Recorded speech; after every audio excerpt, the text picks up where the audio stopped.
Welcome to Scribbler to Scribe. I'm your host, David Scribbler Wishart, and I'm joined by my co-host, resident scribe, Pastor Ronnie Smith from Peace Lutheran Church.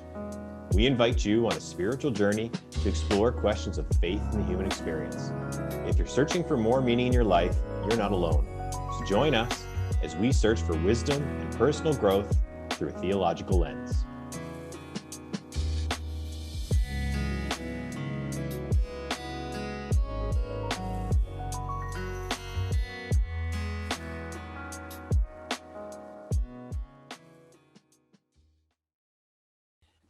So wanted to start this podcast. Main reason is for myself, as we talk about in the intro, is to kind of reconnect, for myself at least, reconnect with my faith and kind of play, like you said, the Scribbler. So speaking to you from somebody who has a much less thorough knowledge of Scripture, the Bible, theology in general, but is finding myself as I get older, gain more responsibilities in life, have a family, sort of finding myself coming back towards the church. So growing up in a church-going family and going to university and kind of becoming a young adult and kind of falling out of that, and now kind of getting back to the point where you start to reappreciate what's missing there. But Right. One of the things that I think we all need to sort of reevaluate, and why I wanted to do this with you so badly, is to get a sense of what is the modern church, and where was it before, where is it now, and really dig into some questions that probably some people who are skeptical about getting back into a more faith-based life, things that may be barriers for them getting in the way of that. So The thematic that we're going with today is really this question that I think probably nags at a lot of people. And in light of what's happened in 2020 with the pandemic and all the hardship that's occurred, the big question I want to ask and really pose to you to kick this whole thing off is, if God is this all-powerful being, why do bad things happen? So you said a lot there, and I think prior to that you said, what is the modern church? And it's a really interesting time to be asking that question, because we don't really know, and we're all trying to figure that out right now. We know that what we were doing before likely isn't going to be what we're doing moving forward. We've seen a dramatic change from in-person to virtual church. We're able to reach a lot more people than we were with the in-person.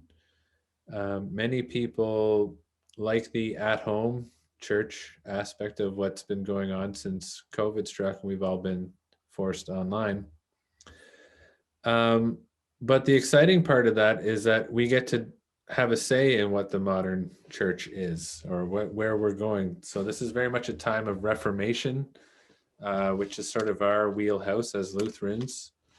Martin Luther was doing something similar, where he challenged the prevailing wisdom of his day and pointed out some new things for people to consider. And I think that's a question that we all need to face right now. I think at Peace we've been pretty adept at transitioning to virtual church. But we're still sort of finding our way in all of that, and we're still trying to figure out where this is all leading us.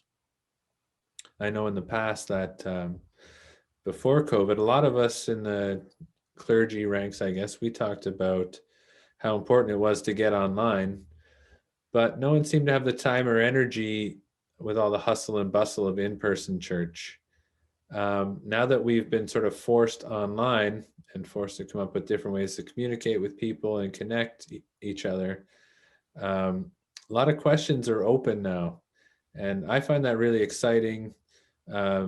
because there's a lot of room for creativity.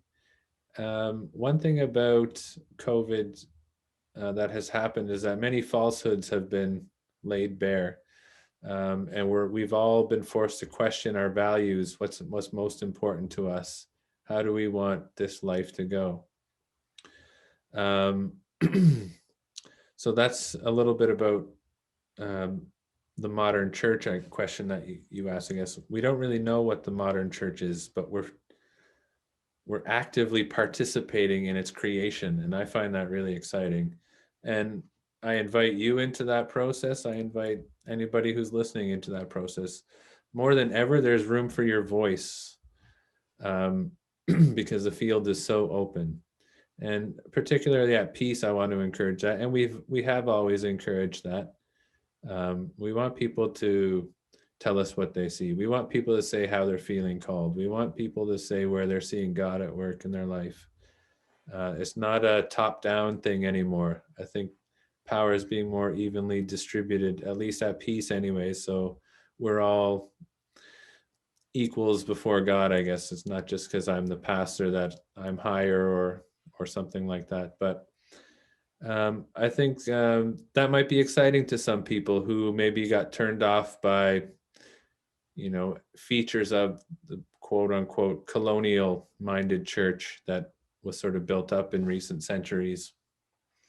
Many people reject the church because they see that maybe it's imposed structure that they don't want to have. But right now, all that structure has gone out the window. And so it's a wonderful opportunity for us to have some agency on what it means to be church in 2021, in pandemic times and even post-pandemic. You're going to start to hear that as an academic term, I'm sure, before too long, post-pandemic. For the record, I coined that way back in the spring.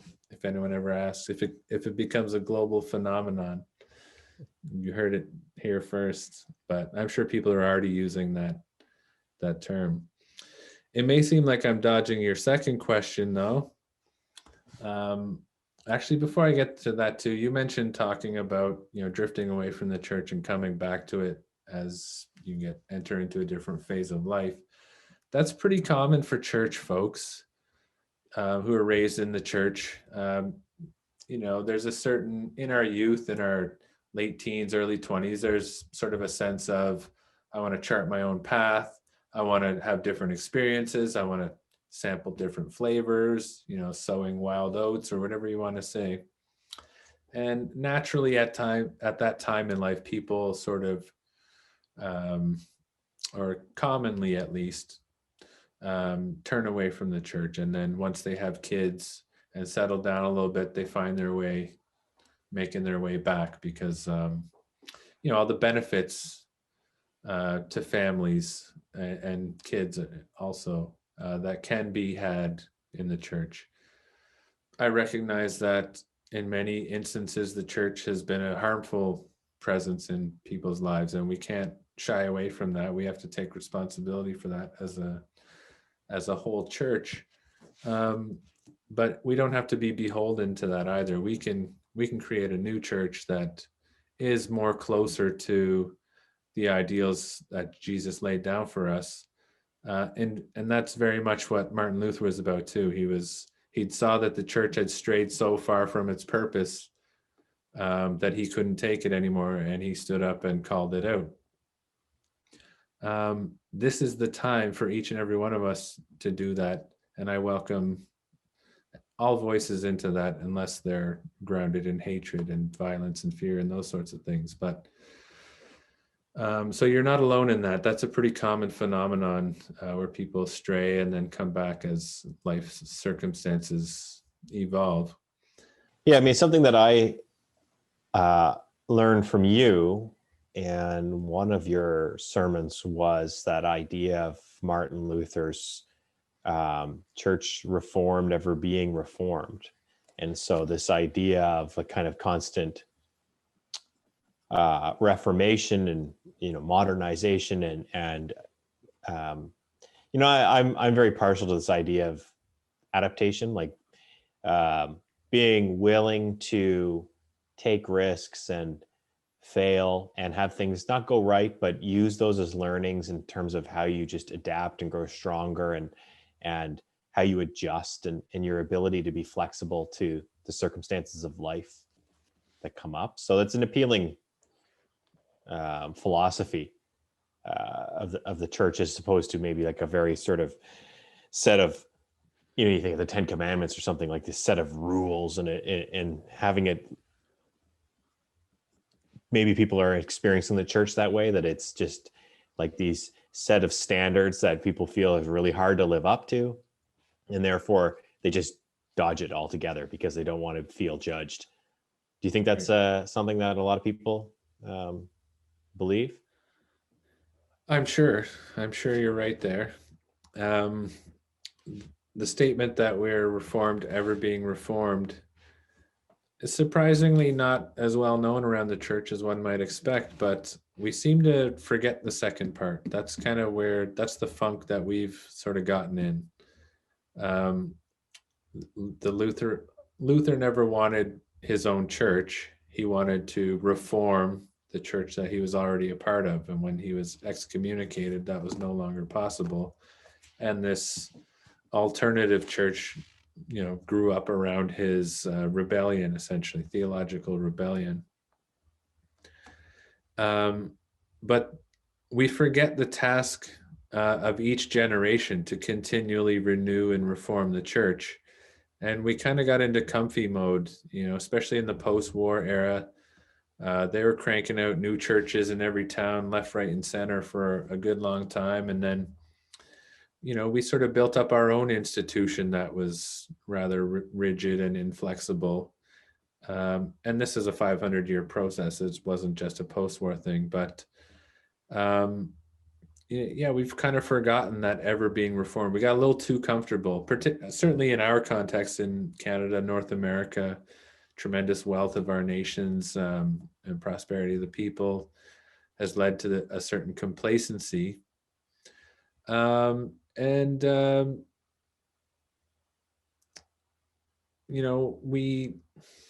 have to continually remind ourselves that it's the task of each generation to continue this process, this ongoing process. It's not something that's ever finished. Things like vocabulary changes all the time. People don't talk the way they did 50 years ago, 100 years ago, 500 years ago. How can we say the same things or similar things in different ways that resonate? That's one example. Mm-hmm. Also, what happens too is that people get so consumed by running a church, they forget that we're meant to be the church.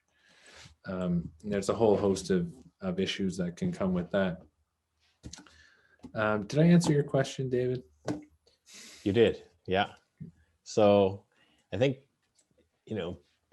following on that, if you had to pinpoint, and I don't want to pin you down to like one specific thing, because I know that it's a continuum of different concepts and ways that the church needs to evolve over time, because they're just little things one day to the next. But if you could say, what is the one thing the church needs to do to modernize itself and connect with people in 2021, what is that? And I mean that not just in the Lutheran church, but just sort of the organized religion in general. What is something that it can do to better connect with today's modern person? Well, one of the big reasons why people do stray from the church, if they've been a part of it, is because they start to feel like they don't have a voice in many cases, or they don't feel like their perspective is heard, or they don't see themselves in the way things are being run at any given congregation. So for me, I think the most important thing is to equip young people and empower them to be leaders in the church from an early age, and to bring those voices into the conversation right from the beginning, and get them in the habit of being leaders in the church and growing a sense of ownership over what happens in the life of the congregation. Right now I'm teaching a confirmation class, and these are the leaders of the future. It's very important that they be given the space to create the church for their times, kind of thing. Just like our generation is sort of ahead of them, and we're kind of doing that right now. They'll be doing that tomorrow. So equip and empower for ownership is kind of I think the recipe there. So if you're 18 to 20 something, you're really starting to trying to find who you are. You're starting to figure out what you want to be in life, which sort of directions you want to go. You're willing to try, experiment with things. And if you're coming up with ideas, bringing forward ideas, and all you're getting met with is no, no, no, you can't do that, no, no, no. Well, pretty soon you're gonna be like, well, I'm out of here. I'm gonna go somewhere else where my voice is more valued. But this is not just an age thing either, because there are people of all ages in the church who have not been given a voice and have been marginalized and sidelined and overlooked. And that's happening right beside us. It's not some problem out there. People talk about outreach a lot, which I'm a big outreach guy. But you have to have in-reach too. So it's one thing to be passionate about a cause, but are you passionate about making sure everyone in your congregation is okay, for example? So you got to have both, essentially. But we need to get better at handing the keys over to the next generation, essentially, so that they feel heard, they feel empowered.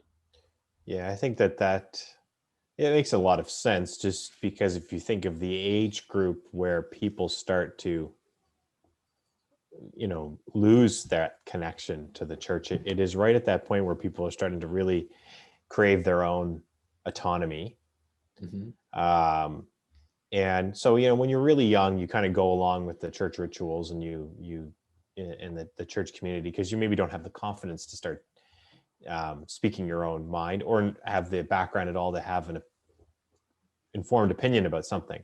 But as you get into your teenage years, start to have more strong feelings about things. And as long as you might not be an agent of change at that point, or you might not have all the information you need to move something forward, but if at the very least you feel like you're being heard and people are acknowledging what you have to say, I think that's a very powerful tool of giving them the confidence to continue to stay engaged throughout those years where people seem to drift away. So then the question is, well, given how the churches have run so far, and that having that problem be the case where young people tend to disengage, is it a case that when people say get into their 30s or something, and they feel like they want to come back and reconnect with the church, that has something to do with confidence, or something else that happens later in life? Or what do you think that it is that's really drawing people back? What are they craving? Well, when you're a child, you're sort of receiving, what your parents are teaching you, what your community's teaching you. And as you get older, you want to have your own voice, and you want to make your own way. And if you're not able to do that in the church, you'll find other avenues. So this is not, to me, it's not a theological issue. I don't think people are saying, what, God is whack, I'm out of here. More often than not, it's another human has caused them to leave the church. And we need to be honest about that, and we need to take responsibility for that. Even those who haven't done anything like that, our church confesses a holy Catholic Church, one church of the whole world. And if we're going to live up to that, we have to take responsibility for our brothers and sisters' mistakes, because someone has to be big enough to say, what, the buck stops here. And so I think the way we treat each other is paramount in this case.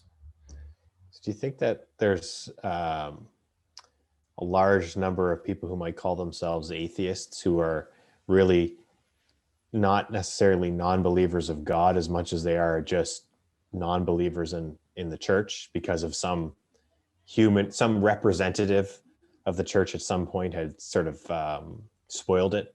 Right. For Absolutely. I them? believe that. I think in many, many cases, I'm not linked into atheist circles, but from just the conversations I've had in my own experience, I can see that too. Um,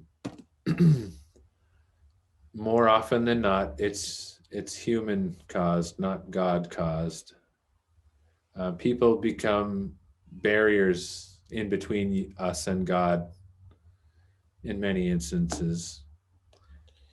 And for many people, they're not able to get over that, and I don't blame them for that. It's not that they're such terrible people because they don't go to church. It's not that they're going to hell because they don't believe this, that, or the other thing. But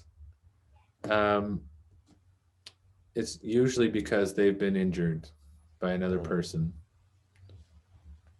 And if we don't address that, if we don't put that on the table, we're not going to be able to, reverse that trend. We've seen, successive generations, church attendance declining. And again, I don't think it's a God-induced exodus from the church. Is it possible that, as each sort of, like what happens, it's maybe almost like a mathematical problem where you have, say, a few different cohorts of people inside a church, and you have like the very hardened, inflexible types, and then the other people on the other side who are the most, impressionable is not really the right word I'm looking for, but people who are most on the fence about the whole kind of thing. And then you have like some people in between. And Spectrum, so you have that spectrum.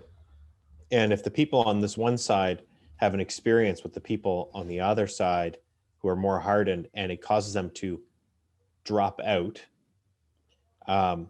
what the average of what you have left is a very different environment, right? So it becomes increasingly more sort of conservative in its ways. And I mean that in the more purest definition of that word, but just unchanging in the way it does things.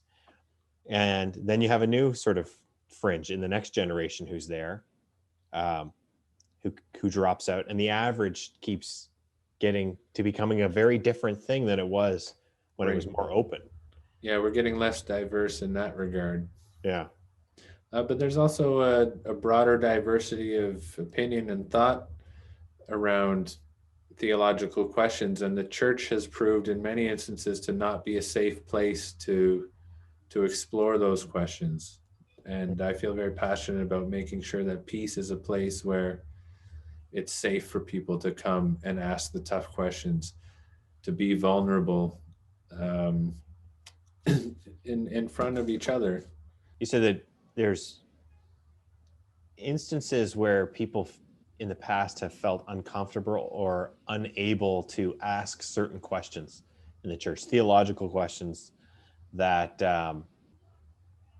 has made them feel alienated from the church community. And the church community is supposed to be one of the most welcoming communities that you can find, and yet it's often been the opposite. So what's an example of something that you're hoping to be able to accommodate or let people ask and not feel fear of judgment? Okay, well, there's a lot of church doctrine that talks about, that's very judgmental. It talks about who's going to hell, who's going to heaven, and things like that. Who's in, who's out, who the good guys are, who the bad guys are. There's someone I know who had a near-death experience and came back and said that, reported that everyone goes to heaven. And I thought, how beautiful is that? That's what I really believe in my heart of hearts. That God redeems us all in the end, no matter how terrible we've been. That's not a license to go out and do whatever you want. Rather, I think that's, a license to be free and to be safe in, exploring the tough questions. So the church lays out a theological structure. And in many cases, if you don't sign on to that in completeness, then you're ostracized or, elbowed out, maybe encouraged to look elsewhere.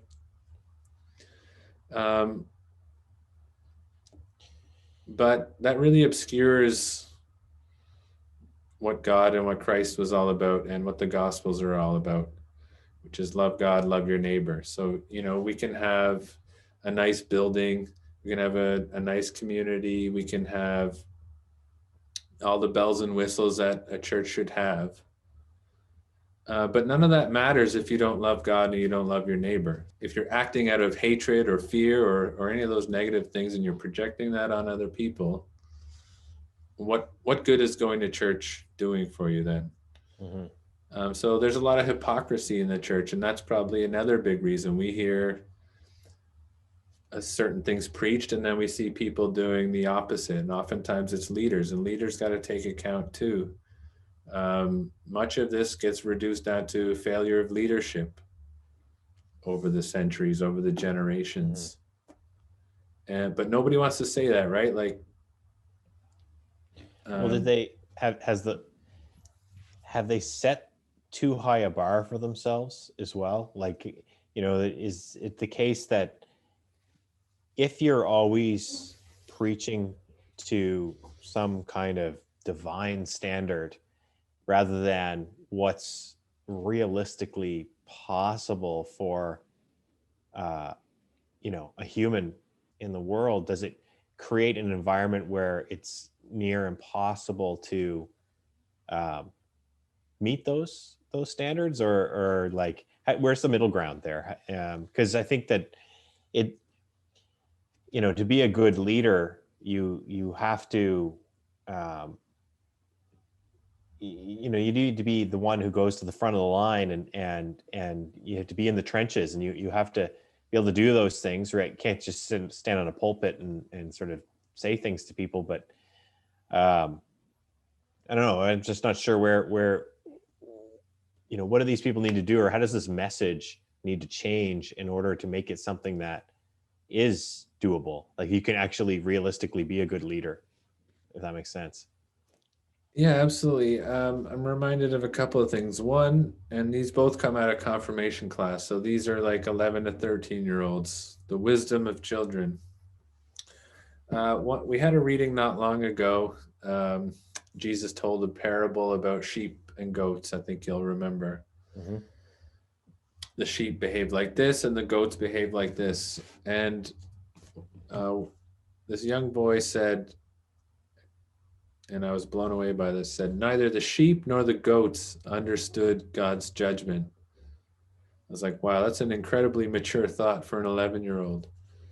But he was so right about that, right? We're so consumed by trying to figure out who's in and who's out, who the good guys and the bad guys are. But in the end, we're all a little bit sheep and a little bit goat. Mm-hmm.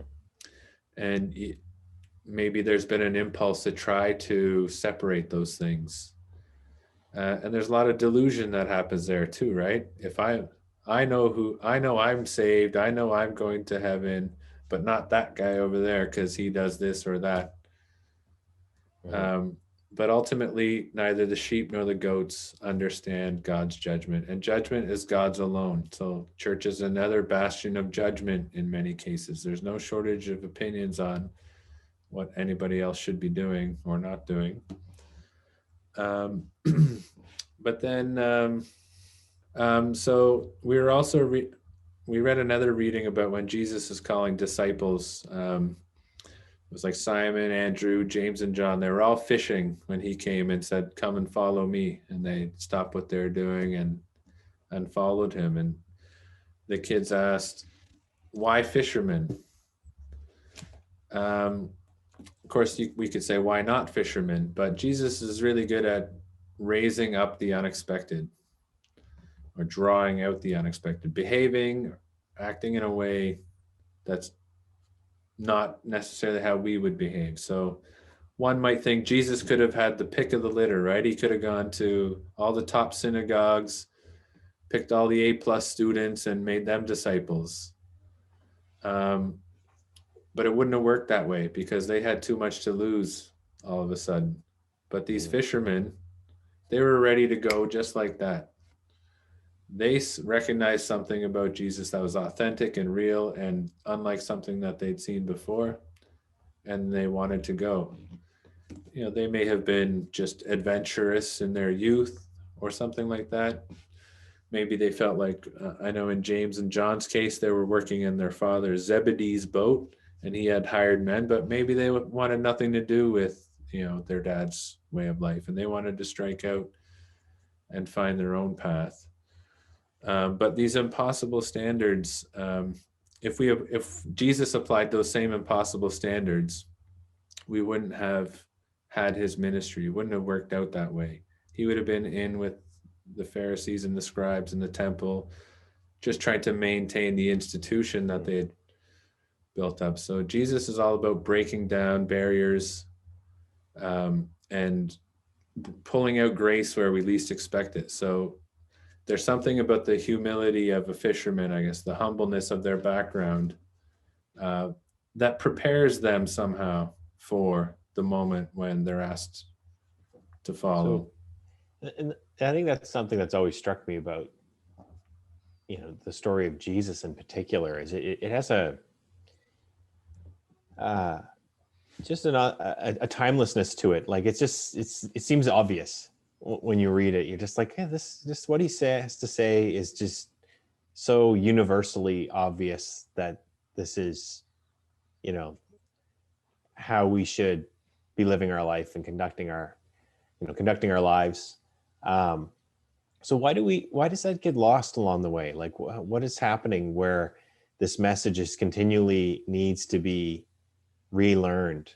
You know, where, because it seems like, you know, as you mentioned, like institutions grow up, and so that then power comes from those institutions, and then power corrupts people, and then the corruption creates the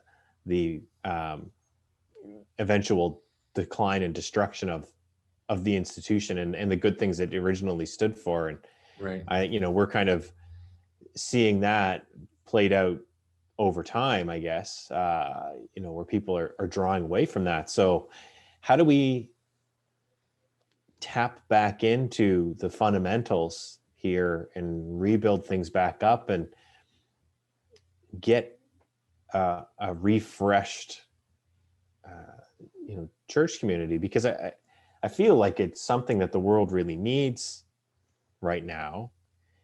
You know, we're in a very divisive time in our lives, you know, politically and what have you. And the funny thing is that people can get so polarized in their views online, and they can just fight and argue with one another, and they think that people are so different and they're all enemies. And yet you'd have to think that they would all agree with, at least 95% of what Jesus has to say, right? So we're all arguing about some, 5% differences in our lives that are largely like really meaningless in the grand scheme. But maybe it's the medium which we're communicating with each other that causes this to happen. And we wouldn't do this in person. I think that's definitely part of it. But, what barrier is there right now that's keeping people from really refinding Jesus in their life? And then I don't mean that just in the reborn Christian kind of sense, but just in the sense of what he stood for and refining those values. Right, recapture the essence of what he was about.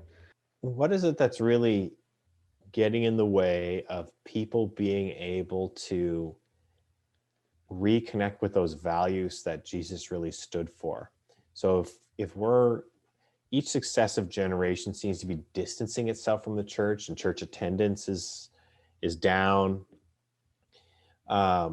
and we feel like we're in this more divisive environment.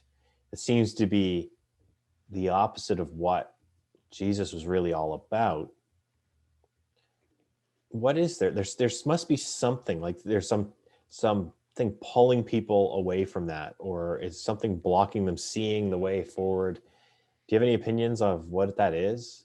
Well, a few things kind of strike me, I guess. One is, having the courage to really follow Jesus, I guess. And now he says, pick up your cross and follow me. Like, the path to the cross is not a comfortable one. You have to deny yourself as part of that too. Um, I think it's in Mark. I'd have to look it up. Deny yourself, pick up your cross, deny yourself, and follow me, or something like that. We just got too comfortable here in North America, I suppose, is a big part of that, right? We didn't have to do the hard work of reimagining the church every generation, right? We just we got to a place of prosperity and we thought we could just ride it out.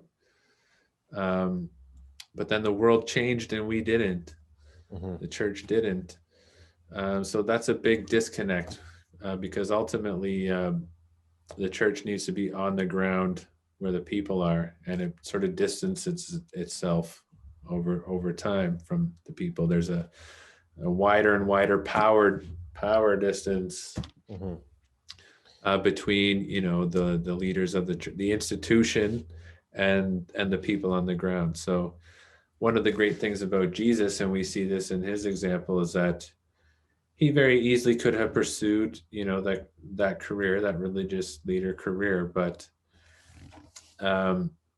he's eating with sinners and tax collectors, and he's talking to Samaritans, and he's raising up women, and all these sort of radical things. And he knew that if he was going to be so provocative, how he was going to end up. How many Christians really live that way? To deny themselves, to pick up their cross, and to follow Christ. I'm not saying I'm the one who's doing that. I'm certainly trying, but I fail too. But I would never project that onto somebody else. I would never ask somebody to do something I wasn't prepared to do myself. Kind of a rule of thumb. We kind of got stale a little bit too, and that's another reason why attendance might be down too. We didn't keep up with the times, I suppose. And so you got this tradition counterpointed by progress or change or evolution, however you want to say that, and you need to have both. You need to hold on to, you need to carry forward important traditions, but you also can't be so rigid and inflexible that you can't